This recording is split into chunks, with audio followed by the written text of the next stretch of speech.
Okay, next up is the 146th State Assembly District. Joining us is Democratic incumbent Assemblywoman Karen McMahon. Assembly member, you've been provided with 4 questions, and we'd like to begin by asking you to respond to the question about how you would prioritize services and supports for people with IDD and what we know will be a tough budget next year.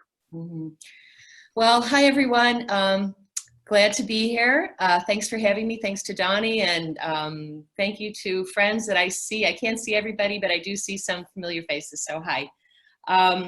It is going to be a really tough budget year, and I think we all know that it was really hard even before this year to get the services and the resources that the IDD community needed. Getting a living wage for direct care service providers was always a challenge, and we made a little bit of progress, and then COVID sort of blew a hole in everything. I think for me, I'm hoping that we have some federal stimulus injection into the picture, but I think we have to hope for the best but plan for the worst. And I think that we're going to have to look at perhaps some revenue measures on a state level, a little belt tightening, a combination of a couple of different things, so that we can fairly fund and adequately fund services to the developmentally disabled. I will always be an advocate and a champion for that. I have your back. However, that it plays out in this budget situation, I know it's going to be tough. But that's what we get elected for. We have to do the tough work. But you can count on me. I'm always there if you want to call me and talk to me about specific issues to help me be a better advocate for you. Okay, thank you very much. Our second and final question is from Donnie Family Committee members Nancy and Jim Bojanowski. Hello, Ms. McMahon. Hello.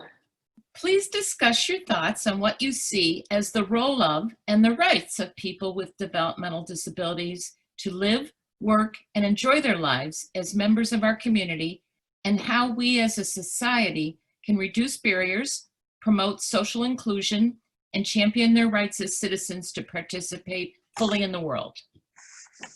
Well, thanks for that question, Nancy. Good to see you, and Jim. I truly believe that people with developmental disabilities have the same rights as all citizens. I have a background as an attorney and an advocate for kids with disabilities and special education matters, so I'm most familiar with the IDEA and everyone's right to a free, appropriate public education. But beyond that, I believe people with developmental disabilities have the right to live lives that are rich and with dignity and respect. And that would include not just educational opportunities, but employment opportunities where appropriate, meaningful relationships with family and friends, and personal autonomy, being able to live to the extent they can on their own. I think I've seen a lot of progress in my lifetime of people being included in our society at large, but I know that there's always more work to be done. And I think the more opportunities that we create for inclusion, the more we bring people together, the more we can learn from each other. Thank you. You're welcome.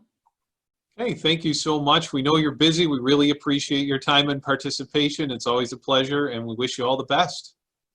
Thank you so much. Thanks for allowing me the time. Did you want to know my website or contact information? Sure, if you want to put it out there, we can have a few seconds for that. Sure, it's McMahonforassembly.com. That's the website. And an email, if anybody ever wants to contact me by email, it's Karen@McMahonforNYS.com. I want to thank everybody on this call for your advocacy and your hard work. And as I said, I'm always here. Feel free to reach out to me and help me be a better advocate for you. Thank you very much. Have a great day. Thank you. Bye-bye.